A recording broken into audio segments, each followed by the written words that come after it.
6 p.m. right here in the city of Douala. Good evening, ladies and gentlemen. Thank you so much for joining me on this edition of the 6 p.m. primetime newscast with me, Immaculate Fogwe. First, our major stories. Teachers in Cameroon express outright indignation and anger for the tragic death of their colleague Diane Eyango, a teacher of Government Bilingual High School Nilong Dogbasi, right here in the economic capital city, Douala. The woman in her 30s was beaten to death by her husband for alleged negligence with regards to their 9-month-old child.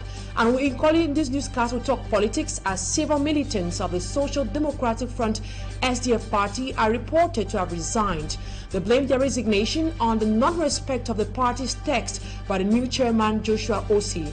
However, the National Communications Secretary of the party qualifies the information as gross misinformation with the intention to drag the party's name in the mud. And out of Cameroon, African leaders, especially those of Francophone Africa, are urged to emulate Liberian President George Weah, who accepted defeat in a highly contested election with his rival, Dr. Joseph Boakai. Civil society actors condemn such leaders who are always trying to grab power at every cost, even when it means blood to spill. Those are major stories. Stay with us for details and more.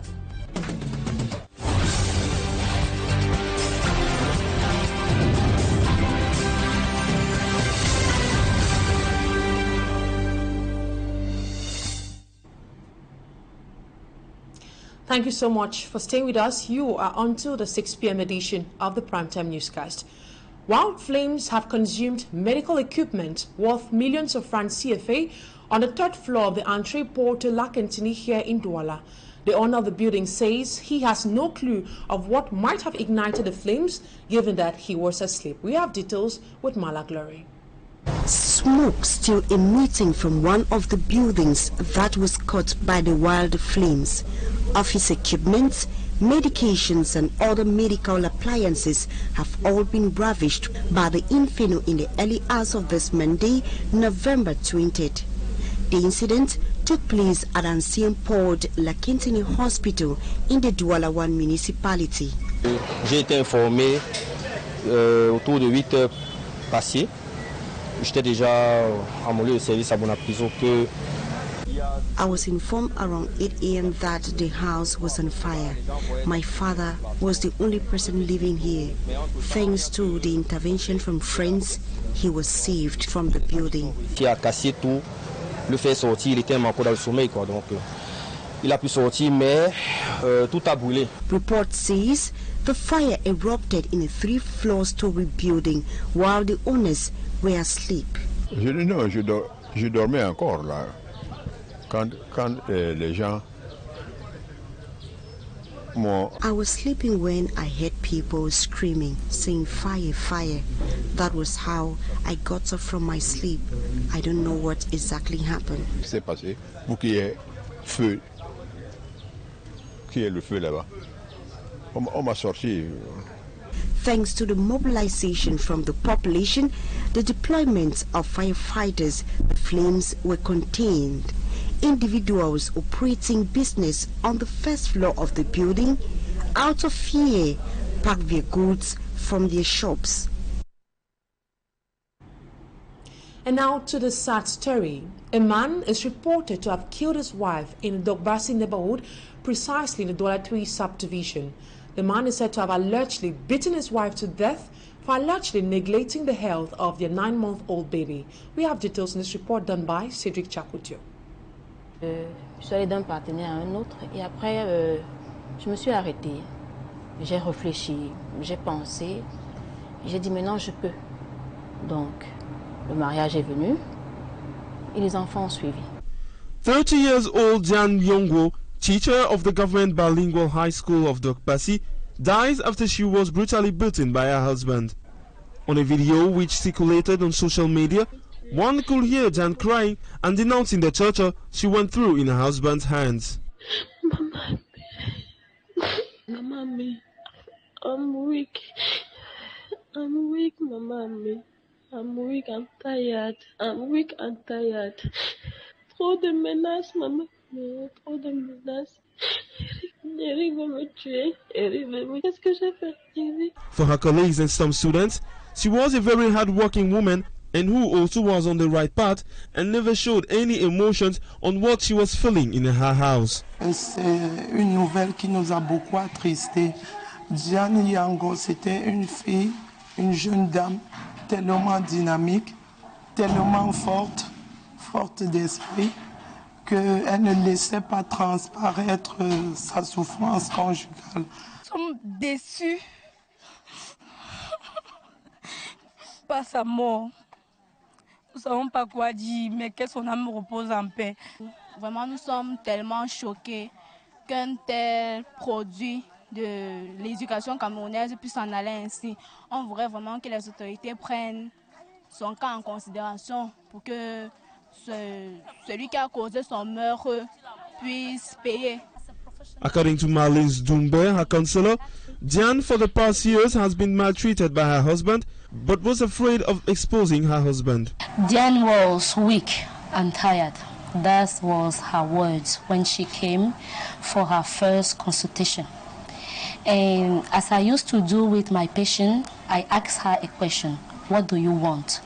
What am I able to do to help you? Then she said she wants me to help her to reconciliate them. But about reconciliation in those moments, it is so much difficult because she's the only one in need of that restoration. The partner, if he's not engaged himself inside the process, it will be so difficult. So I try, but I advise Diane that it is a real danger for her to continue to get a solution because violence was too much. There was there was, at least finally she gone. And it is so difficult for us to hear that because we give her advice, we give her... For now, investigations have been opened, but the family, colleagues, students of Diane remain unconsolable. Now we talk the Anglophone crisis. For the past 7 years, insecurity remains a major challenge to the inhabitants and natives of Mamu village in Boya subdivision of the southwest region. This is as a result of heightened insecurity caused by the armed conflict. Aware of these problems, indigents of the area decided to launch the Bando Cultural Festival, which seeks to unite the people. AC Lucy reports on that festival and also how it has affected the population as far as the Anglophone crisis is concerned. From the start of the Anglophone crisis in 2016, Mamu, a village near Equinoxe, has been hit by the crisis. Natives, inhabitants have abandoned their homes due to the killings, kidnappings, and insecurity. Security, well, it's not the best because we see all these young people. The people of Mamu, till date, live in fear and uncertainty. Mamu is the end of Boya subdivision, bounded with Equinoxe, which is Boyuka. So we cannot say we feel free here. Things are so dear. To bring life to Mamu, the natives of the village decided to launch the Bando Cultural Festival, which seeks to unite the people who have lost hope as a result of the armed conflict. Celebrating the Bando Cultural Festival that has been missing for the past close to 7 years now, and we have come to revive the culture of our people so that we can come back to unity, peace, and bring development to our community. In the yesteryears, the Bando Cultural Festival was celebrated each year, but with the socio-political crisis, it was abandoned. And that is why you see all the activities that people have missed for the past 7 years. And today, with the peace that has returned to the village, we are very happy celebrating with our fellow brothers and sisters. It was therefore an opportunity for the natives of Mamu to share a common meal, to showcase their traditional dances like the Malay dance alongside other activities. Though the festival ended hit-free, the people of Mamu continue to pray for peace to return in Boya and the Anglophone regions in general. And now we talk politics. The Social Democratic Front SDF party has debunked declaration made by some militants of the SDF Lum electoral district in the Mongo division of the Lithura region that there has been a massive walkout of the party. Reacting to this, the SDF's National Communications Secretary, Kejang Henry Atembe, reassures militants, supporters and sympathizers that the SDF is very much healthy and qualifies the November 18th declaration as a lie by some disgruntled and self-expelled members aimed at sabotaging the image of the party. Innocent Aze has the details. News of the massive resignation of SDF militants of the Lum electoral district spreads like white flames on social media, raising eyebrows of the party's supporters and sympathizers. They organized a meeting, called people, they registered their names. At the end of the day, they published a list telling the people that, well, hundreds of militants or members of the party have resigned. This is a lie. It is misinformation, it is disinformation, and it is sabotage. Since we came back from the most successful convention, some people have not been happy. They are carrying out activities, want to destabilize the party, moving and consulting some party officials and even begging them with money to quit or to cross carpet. Hibjo Meulan is leader of the split faction constituting Nkekjul, Isa Al-Haji and 3 other militants who decided to follow them. Hebji, because he cannot digest what happened since 2020 because he was beaten during the election for the post of the mayor. He has been carrying out anti-party activities, even challenging the mayor. There is no house that will not be kept clean when you have anti-party activities. And so the SDF is disciplining its people, and they finally backed out of the party, and 3 others followed them. Kejang Henry Atembe clarifies those who were considered flock of the SDF self-excluded militants refuted this in a disclaimer, reiterating their firm attachment to the SDF party. Those other members who found their names on the list saying that they had resigned, they actually came back, had a meeting and produced a disclaimer. Now the party is very strong. The Social Democratic Front Party calls on all its members, supporters and sympathizers to remain steadfast, focused and consolidate the achievements of the party. From politics, we now move to religion as social critics express regret over the commercialization of the gospel, especially within the fastest growing Pentecostal Christian denomination. According to them, the dramatic quest for prophetic miracles and limited knowledge on the principles of the kingdom of God has caused many to fall astray. Fomi Armstrong Sanda tells us more. Nominal scramble for prophetic miracles as demonstrated by a desperate crowd over the weekend in the city of Douala can be explained from many angles. Social entrepreneur and critic Dr. Nick Wajam sees in it the failure and deceit of politicians, the failure of the educational system, and the lack of understanding of the principles of the kingdom. The poor education in our African countries accounts for this, and we think that it's a miracle that will come and solve our problems. And often than not, even the little money that we have, we will give them to the man of God or give them to the native doctor, hoping that he would bless us in a way that manna will just fall from heaven. Things don't work like that. He says adventurers into politics and political positions are also to be blamed for the lack of hope and opportunities, pushing citizens into desperation. Politics, especially in Africa, has been taken over by crooks and people who use politics as a job. You know, we have a lot of people who are unemployed, and they will run and go to politics as a job and make a lot of noise and tell a lot of lies. Then when they are voted in their position of power, and because they didn't even know why they joined politics in the first place except for their stomachs, so they keep adding lie upon lie upon lie, and they make fake promises.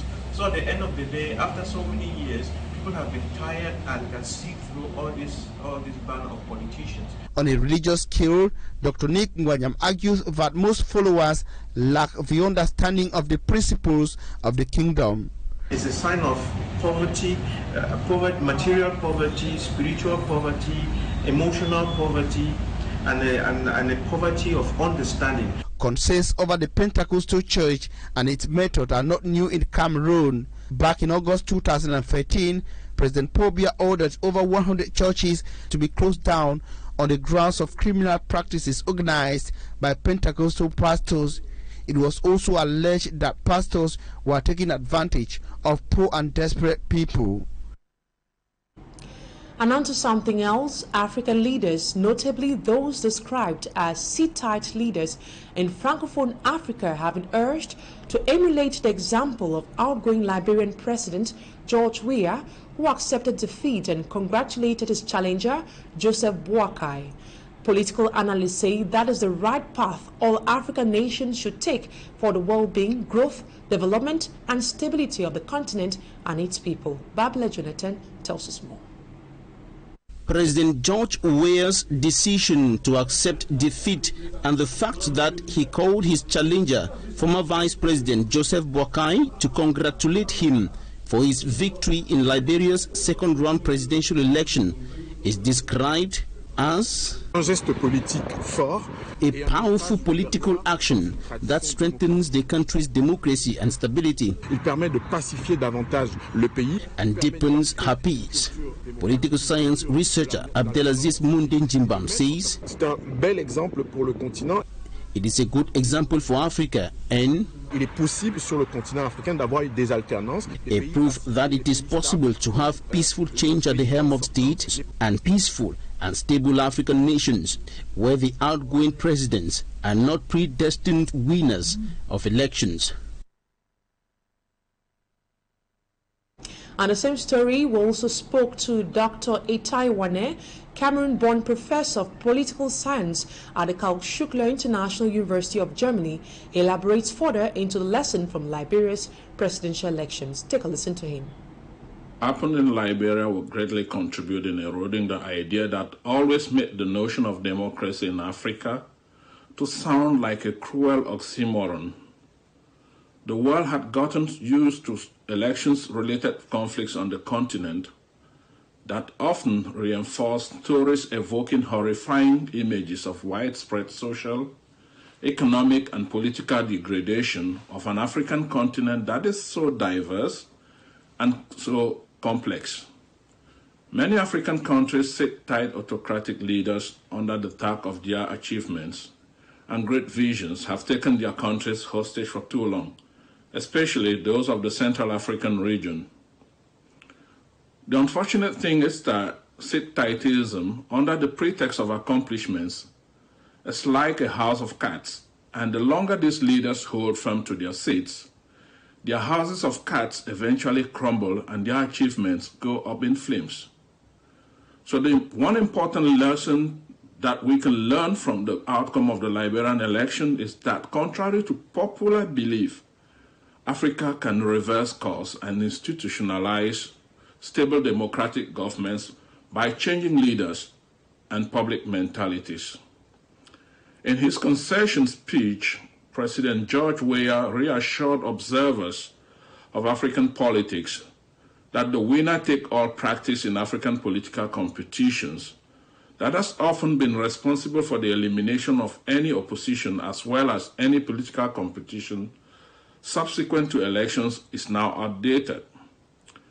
And by declaring his willingness to assist the president-elect in building a prosperous nation, he reminded the new government of the fact that the basic rule of the democracy game is that the winners do not forever dislodge the losers.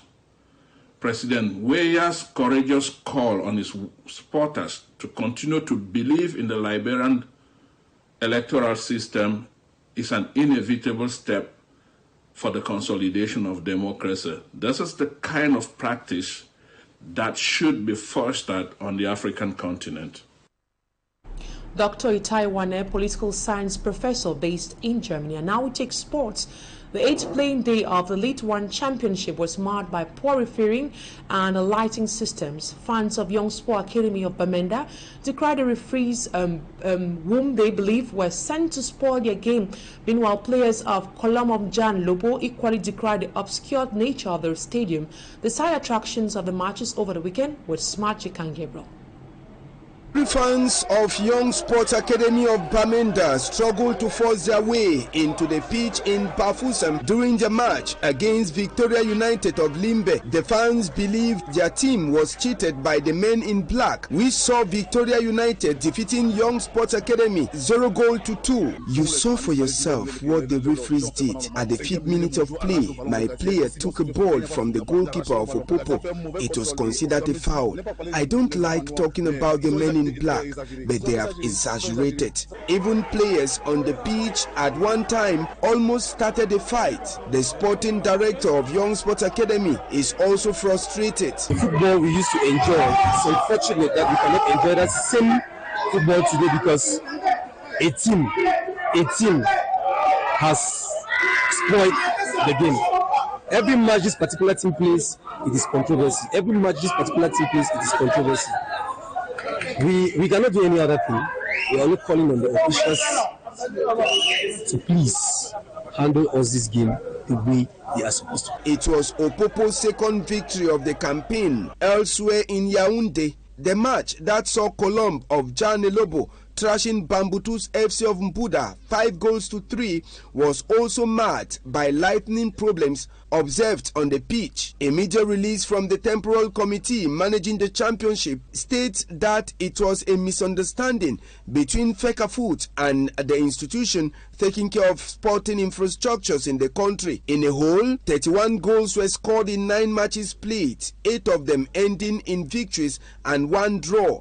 UMS of Loum had their first win of the season over Apages of Mfu, while Stade Rennais of Melon recorded their 6th win of the campaign, and Dynamo of Douala continues to hold tight in Pool A with 17 points. That's it for the first part of the news. Talking Point is up next.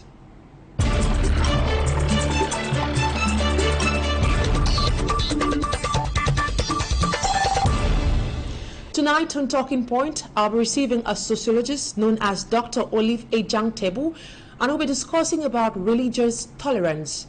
What are the negative and positive impact of this? You should remember that it was a mad crowd that gathered at the Japoma Stadium on Friday for a crusade organized by Faustin Dikumana, an evangelist from Burundi. On today's edition of Talking Point, we'll look at the growing interest of Cameroonians to religion. What do you think Cameroonians are in search of when attending crusades mostly organized by Pentecostal churches? Actually, the phenomenon of crusade is open to everybody.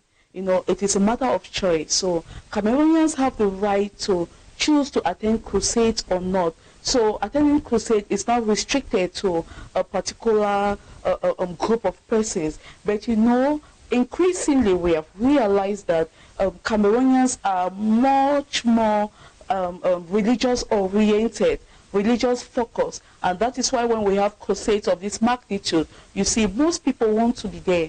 You know, we are in a situation whereby we realize that the standard of living in Cameroon for a basic Cameroonian is somehow difficult, and most people cannot afford the cost of living, and the people now see crusades, or when the coming of men of God, as an avenue for them to go there and, you know, get their solutions. Most of them don't have even money to go to the hospital to get medications for their illnesses. And you know, with the increasing wave of the gospel that is being preached on social media, on television, and even on satellite, we realize that, you know, most people want to have this close relationship with God. And when these men of God that have been seen on social media, they've been seeing them on TV, and they want to they get the information that they are in Cameroon life, they want to get an encounter. And that is why you see they are coming from all parts of the nation, from the northwest, the southwest, the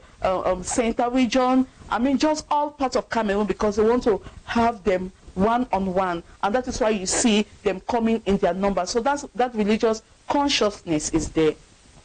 From what you have said, Dr. Olive, is showing that a lot of these Cameroonians are going in more for miracles. Does it mean these people don't go in to get the word of God as they are expected to do so? Thank you very much. I think the increasing clamor of Cameroonians to attend crusades organized by Pentecostals is based on the fact that the gospel is penetrating the land of Cameroon increasingly. You know, on the social media, on the TV, on the satellite, the people get the gospel directly. And especially when they watch these pastors, they preach on TV, and when they get information that they are in Cameroon, they want to rush to meet with them one-on-one. So most Cameroonians are in search of miracles. That is why they rush for crusades. And these miracles we are talking about, a lot of people are suffering because of the increasing cost of living, or maybe they are affected in one way or the other. And when they have the chance to attend crusades, they think that the power of God will flow and they will have their miracles. So they are going there for healing. They are going there to seek for solution to their problems. It could be financial problems. It could be material problems. They could be, the problems are so diverse. So it's so difficult to specify that they are going there for this particular problem. But they think that going to Pentecostal churches, that is where their solution will be. Dr. Elif, elsewhere we have seen such crowds gathered, such mammoth crowds gathered for political rallies. But do you think Cameroonians are more focused on the religion because politicians are not delivering the expected improvement needed, not just in Cameroon but in other African countries? To a greater extent, we cannot say that Cameroonians are desperate and that is why they are going for miracles or they are going to attend crusades. Going to attend crusades, remember, is for you to have an encounter with God. So they are going there, some of them are going there to have that encounter with God so that their lives will be changed. Some of them are going there to have an impact on the word of God upon their lives, to understand how to read their Bibles, how to pray. But some of them are going there for miracles. And remember, your miracles are not sustainable. It is a word of God in you that produces miracle. But if you're going there to have that miracle, I want, for example, I'm diabetic. I want that if I get in touch with this man of God, my diabetes should disappear. Oh, yes, good. When the man of God prayed for you, the diabetes disappeared, but you didn't pray again. Your lifestyle did not change. You are still in your old self. You did not encounter the Jesus you went to look for yourself, for your life to change. And before you know, the diabetes is also there. And to that extent, we are saying that they are going there seeking for miracles. But also there are genuine Cameroonians that are going there to have an encounter, a genuine encounter with God. As a result of that crusade, circulation was perturbed for several hours in the Douala 3 subdivision. Is it normal that such an event be authorized without adequate security put in place? Do you think the municipal authorities were negligent as far as such a crusade is concerned? We can say that Cameroonians are not focused on politics, or they are much focused on religion. That is why they prefer going to crusades rather than attending political rally. It's all a matter of choice. There are those Cameroonians that they are politically inclined, and there are Cameroonians that they are religious inclined, and when it is all about God, they want to be there. But remember that there are other Cameroonians that their political inclination is within. They may not expose it outwardly, but it is within them. When it comes to their voting, they may sit in their houses and watch the rallies. They may not necessarily go there. But when it comes to voting, they go and select the right candidate of their choice. They may participate politically in a silent way, but religiously, most people want to express themselves. They want to know what is really wrong with them, what is the cause of my problem. They may read the Bible, they don't understand, and this now leads to the increasing wave of people rushing towards religion, people rushing towards God, because they want to have that encounter and they want to have their lives changed. One of the particularity of this crusade is the fact that anointed oil, anointed water, and stickers were not sold, compared to other Pentecostal churches where we have seen people going about selling all these items. Is that how it is expected to look like?